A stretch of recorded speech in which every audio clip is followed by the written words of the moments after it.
Throughout the Middle Ages, elite military forces emerged that changed the course of history with their discipline, tactics, and unmatched lethality. In this list, we have gathered the 10 most powerful special forces of the time, from the Templar Knights to the feared Mongol warriors. Do you agree with this list?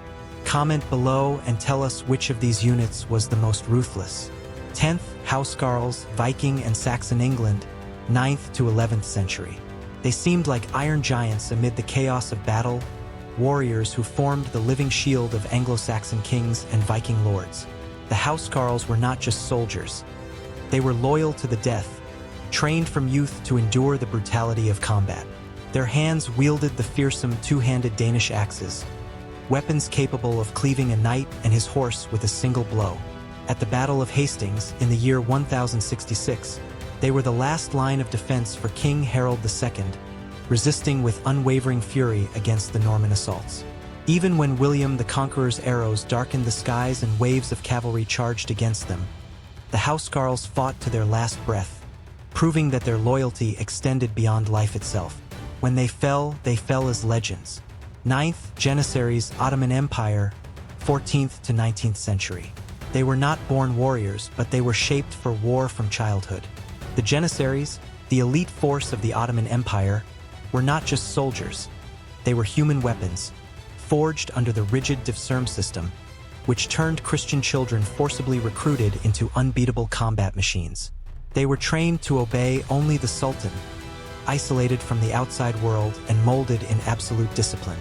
With unparalleled lethality, they mastered bows, swords, and early muskets, revolutionizing warfare and becoming the first regular military unit in history.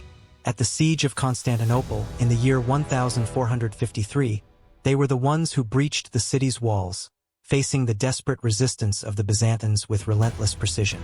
Their attacks were devastating. Their battle cries echoed as a harbinger of destruction. For centuries, the Janissaries were the nightmare of the West, a force so feared that the Ottoman Empire itself was eventually forced to destroy them to avoid being consumed by its own creation.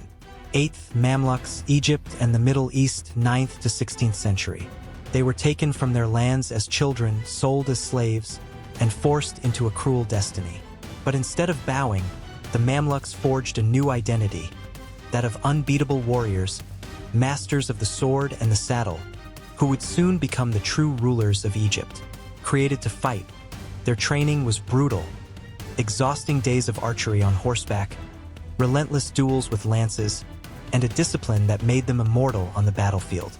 Their feats are legendary, but none was as grand as Ain Jalut in the year 1260, where they faced the feared Mongols at the height of their power and proved that the Golden Horde was not invincible. When the dust clouds settled, the Mamluk Knights remained standing, while the Mongol army lay in ruins. From slaves to rulers, their story is not just one of conquest but of transformation, proving that war can turn the oppressed into the dominant. 7th, Gendarmes, France, 15th to 16th century. They were the very symbol of medieval warfare, warriors clad in steel, mounted on horses trained to crush everything in their path. The French gendarmes, direct descendants of feudal aristocracy, represented the pinnacle of European heavy cavalry. Their armor was not just a shield against enemy blades but a symbol of prestige and invincibility. Each charge was like the impact of an avalanche, a wave of armored knights advancing with lances raised, shattering enemy formations as if they were made of glass. In battle, their strength was overwhelming, and their training made them combat machines, capable of withstanding impacts that would break bones and tear flesh. No infantry line wanted to see dust on the horizon and hear the dull thunder of hooves announcing their arrival. But the fate of war is never kind, and not even the gendarmes were exempt from challenges. During the 100 Years' War, from the year 1337 to 1453, they helped France resist and eventually triumph against England, launching charges that decided battles. However, as gunpowder weapons began to dominate the battlefields, the era of armored knights came to an end. The once unbeatable cavalry charges were halted by arquebus and modern tactics. Even so, their legacy remains. The gendarmes were not just warriors. They were the embodiment of medieval chivalry, an elite force that lived and died by steel and glory. 6th Templar and Hospitaller Knight Orders, Europe and the Middle East, 12th to 14th century. They were not just knights, they were sacred warriors, monks armed with blades blessed by divine duty. The Templars and Hospitallers, the most feared and respected knightly orders of the Middle Ages, emerged from the Crusades as the vanguard of the Christian faith. They faced the enemy on foreign soil with unshakable discipline, using impenetrable formations and refined tactics that ensured their superiority in combat. Their bodies were protected by gleaming armor, but their greatest defense was their devotion, the certainty that they fought not just for a mortal king but for God himself. When they charged with their lances lowered, they seemed like a thunder of steel advancing, crushing everything in their path, leaving enemies terrified even before impact. Templar and Hospitaller fortresses became impregnable strongholds, resisting for years against siege and famine, while their knights defended every stone to their last breath. But even the mightiest warriors can be betrayed by fate. The Templars, too powerful and wealthy for the liking of European kings, were accused of heresy and exterminated under the orders of King Philip IV of France, while their brothers in faith, the Hospitallers, found a new purpose far from the Holy Land. Expelled from the Middle East, they transformed into the Order of Malta, facing Ottomans and pirates in the Mediterranean. Adapting to a world where the battlefield was no longer just of steel and horses, but also of cannons and warships. Their story did not end with the fall of Jerusalem or the destruction of their fortresses. Their spirit lived on, shaping the concept of chivalry and elite combat for centuries. 5. Huscarls of Harald Hardrada, Scandinavia and England, 11th century. More than warriors, they were the embodiment of Norse terror, the elite of the Vikings, forged in the relentless cold of the north and hardened by endless battles. The personal guard of Harald Hardrada, the last great Viking king, was composed of the fiercest fighters from Scandinavia. Each one was a veteran of countless battles, masters of the sword and spear, ready to spill blood on both solid ground and the icy waters of the sea. These warriors knew no fear, for to them, the only worthy death was one that led them to the halls of Valhalla. They served as elite mercenaries in the distant Byzantine Empire, where they fought alongside the legendary Varangian Guard, terrifying enemies from the plains of Rus to the deserts of the Middle East. When Hardrada returned to Norway to claim his glory, his guard was more than an army. It was a mythological force incarnate. For samurai Japan, 12th to 19th century, they were the essence of honor, discipline, and refined lethality over centuries. The samurai, noble warriors of feudal Japan, did not fight merely with steel, but with their souls. Masters of the katana, the yumi bao, and the naginata, they trained from childhood to perfect their art, following an unbreakable code. Bushido, the way of the warrior. Loyalty to their lord was absolute, and the idea of surrender was more unthinkable than death itself. A single samurai, with their refined technique and impenetrable mindset, could take down enemies who outnumbered them. They were natural strategists capable of ambushing, dividing, and attacking like lethal shadows, reducing entire armies to mere statistics on the battlefield. It was this mastery that prevented the greatest threat Japan ever faced.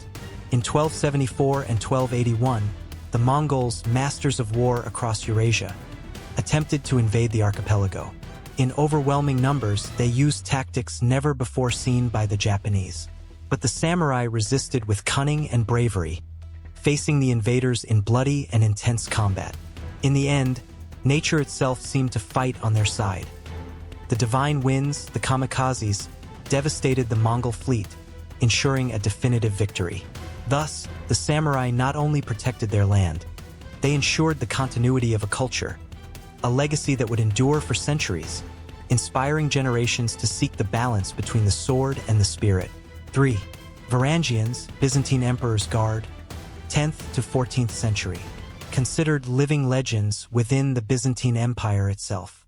The Varangians, giants from the north, came from Scandinavia and the lands of Kievan Rus to become the personal guard of the Byzantine emperors.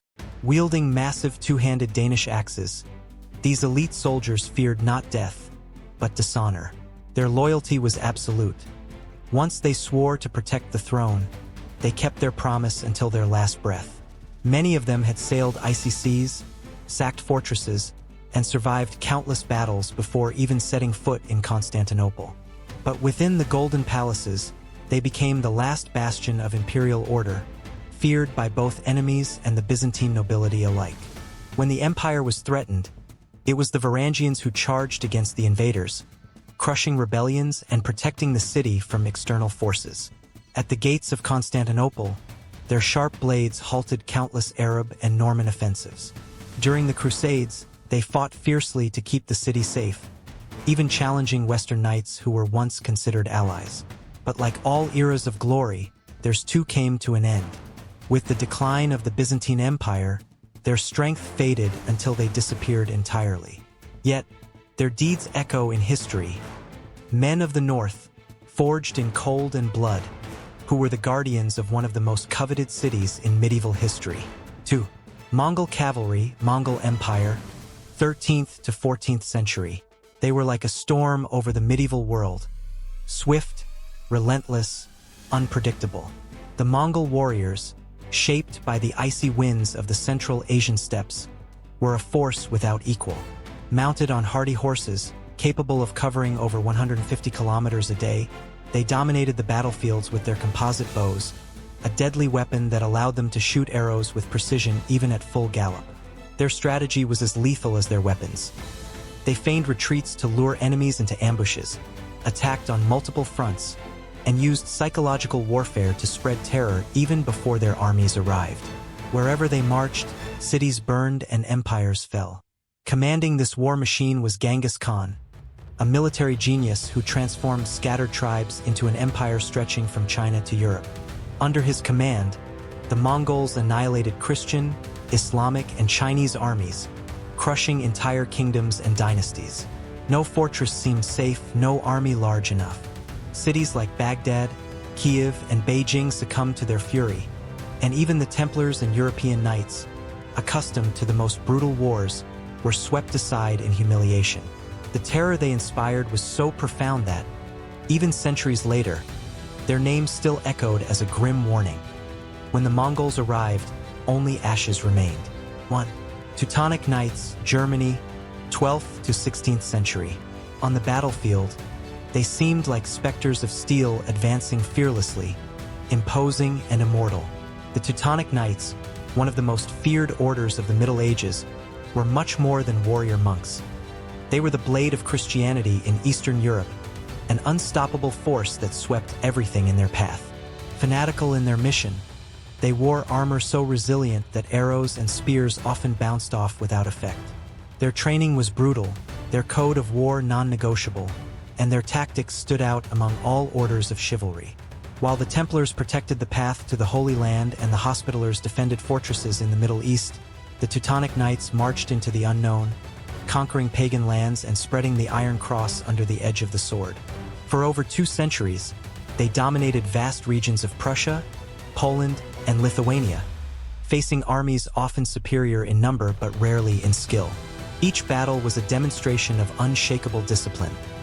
Their armored formations withstood crushing attacks, their charges dismantled enemies before they could react, and their fortresses were nearly impregnable.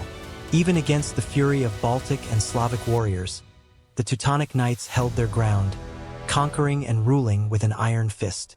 But, like all great powers, their rise would not last forever, and when they were finally defeated in 1410 at the Battle of Grunwald, their legend was already eternally etched in history. And now, we want to know your opinion. Which of these elite forces do you think would win in a direct confrontation? Or did we leave out any legendary squad? Comment below and share your thoughts on these relentless troops. That's it for today, but don't forget, we have more epic battles and fascinating stories in tomorrow's video. See you there.